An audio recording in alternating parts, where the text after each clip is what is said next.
pada awalnya merupakan sebuah kampung nelayan kecil yang dikenal dengan nama Temasek pada awal abad ke-14.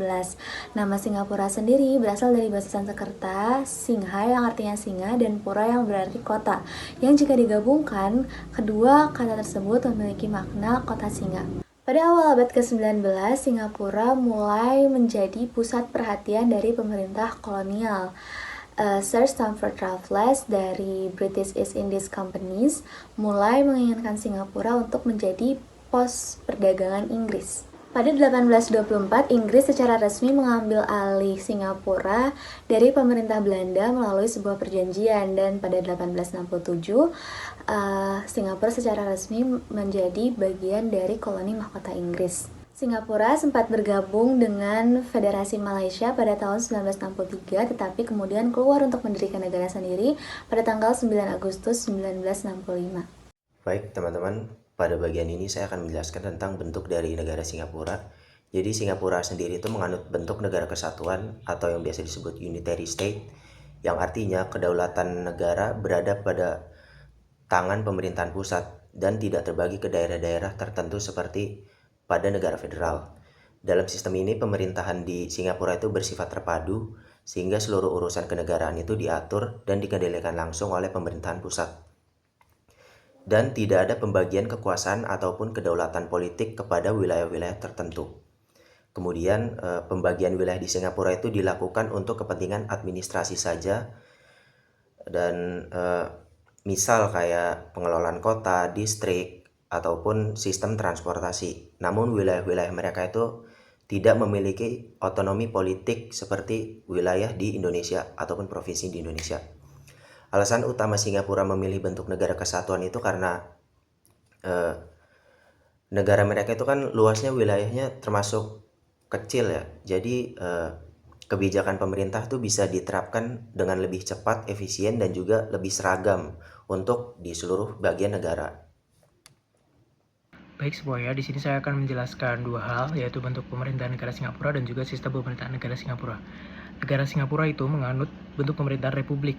Dalam bentuk pemerintahan ini, kekuasaan tertinggi berada di tangan rakyat dan penyelenggaraan pemerintahan dijalankan oleh pejabat yang dipilih melalui pemilihan umum. Kepala negara Singapura adalah presiden yang memiliki masa jabatan tertentu dan tentu saja tidak dapat diwariskan seperti pada halnya kerajaan. Presiden berperan sebagai kepala negara, sedangkan kepala pemerintahan dijabat oleh Perdana Menteri. Sistem ini menunjukkan bahwa Singapura tidak berbentuk monarki, melainkan negara modern dengan sistem demokrasi yang berbasis konstitusi.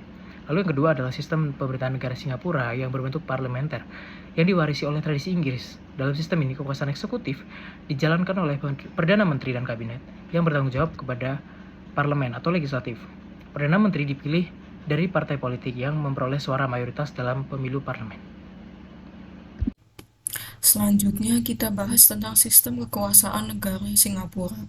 Singapura menganut sistem parlementer dengan pembagian kekuasaan yang jelas antara kepala negara, kepala pemerintahan, dan lembaga kehakiman. Yang pertama, kepala negara adalah presiden, yang berperan sebagai simbol negara dan pelaksana tugas seremonial. Presiden mewakili Singapura dalam urusan kenegaraan dan menjadi lambang persatuan nasional. Kedua, kepala pemerintahan dijabat oleh Perdana Menteri yang memegang kekuasaan eksekutif tertinggi. Perdana Menteri memimpin kabinet, menjalankan kebijakan publik, dan memastikan roda pemerintahan berjalan dengan baik. Terakhir ada Mahkamah Agung sebagai pemegang kekuasaan kehakiman tertinggi. Lembaga ini menegakkan keadilan, menafsirkan hukum, dan menjamin perlindungan hukum bagi seluruh warga negara. Perkenalkan, nama saya Chelsea Salma Kalisa dengan NIM 25080014118. Sini saya akan menjelaskan sistem pemerintahan di bagian materi parlemen, yudikatif, legislatif, dan juga eksekutif. Nah, yang pertama ada kekuasaan legislatif. Nah, fungsinya itu untuk membuat dan mengesahkan undang-undang. Nah, siapa? Itu biasanya terdiri dari parlemen atau dewan perwakilan yang dipilih oleh rakyat. Jadi kayak DPR gitu, terus kayak DPRD.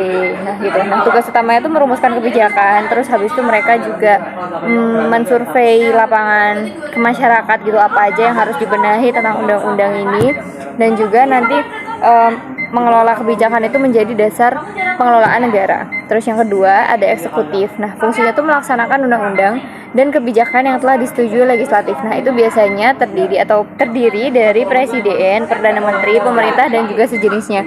Tugas utamanya menjalankan apa yang sudah dibuat sama si legislatif ini. Jadi ketika sudah dibuat peraturan, nanti yang menjalankan adalah si badan eksekutif ini. Nah, dan juga badan eksekutif ini juga mengelola administrasi negara. Jadi seperti Duscapil itu masuk di kekuasaan eksekutif. Nah, yang ketiga itu ada kekuasaan yudikatif. Nah, yudikatif ini fungsinya untuk menegakkan hukum dan mengadili pelanggaran hukum serta perselisihan. Jadi karena tadi sudah dibuat aturannya, yudikatif ini bertugas untuk mengadili yang melanggar peraturan tersebut dan juga menegakkan hukum tersebut. Nah, siapa yang ada di yudikatif ini? Yang ada di yudikatif ini ada Mahkamah Agung, ada pengadilan dan juga badan peradilan lainnya seperti peradilan tata usaha negara. Nah, seperti itu. Nah, tugas utamanya itu memastikan keadilan atau peraturan yang sudah dibuat oleh legislatif tadi itu terjalan dengan baik dan juga ditegakkan dan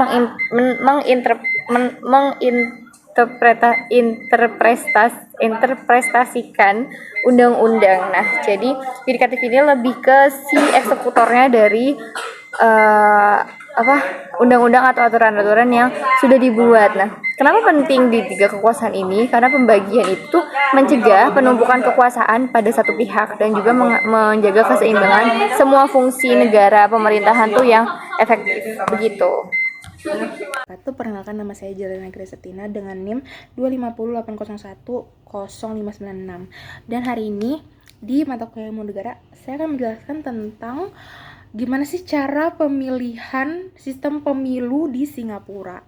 Yang ada dua, yaitu ada pemilihan parlemen sama pemilihan presiden. Dan sistemnya tuh sama, yaitu first past the post atau pemenang suara terbanyak.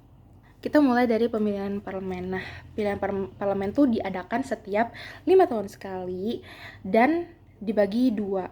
Ada SMC, Single Member Constituency, yaitu satu daerah satu wakil, dan GRC. GRC itu Group Representation Constituency yang terdiri dari 3-6 orang calon dari satu partai dan wajib harus ada perwakilan etnis minoritas, dan tim yang menang tuh bakal ngambil semua kursi.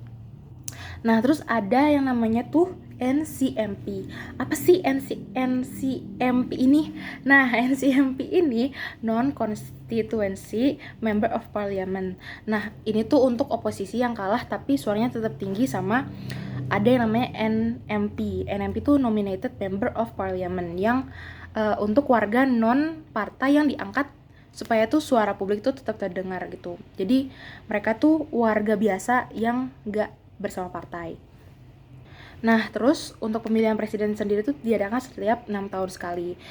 Presiden tuh berperannya sebagai seremonial tapi punya wewenang untuk menjaga keuangan negara dan menyetujui penyelidikan anti korupsi gitu. Nah, siapa sih yang wajib melakukan pemilu tuh? Yang wajib melakukan pemilu itu adalah orang-orang yang usianya sudah 21 tahun ke atas. Nah, sekian dari saya. Terima kasih. Bye-bye. Lanjut. Perkenalkan, nama saya Bro Raja Bunga, NIM 250 80 10 572, absen 27. Sekarang saya di sini akan menjelaskan tentang 3 fun fact di Singapura. Yang ada di Singapura, yaitu yang pertama, Singapura adalah negara yang terdiri dari banyak pulau. Beberapa dari kita mungkin mengira Singapura hanya satu pulau tunggal, tapi faktanya Singapura adalah sebuah negara kepulauan yang terdiri dari 64 pulau.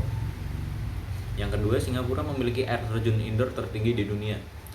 Air terjun megah ini berada di dalam ruangan, tepatnya di Jewel Changi Airport, dan memiliki ketinggian yang sangat mengesankan, yaitu 40 meter. Ketiga, Singapura dijuluki sebagai Fine City. Fine dalam bahasa Inggris bisa berarti baik karena kotanya yang bersih dan tertata rapi, tetapi fine juga bisa berarti denda. Julukan ini merujuk pada reputasi Singapura yang sangat terkenal dengan peraturan yang sangat ketat dan denda atau sanksi yang tinggi. Sekian presentasi dari kelompok kami. Kurang lebihnya kami mohon maaf. Wassalamualaikum warahmatullahi wabarakatuh.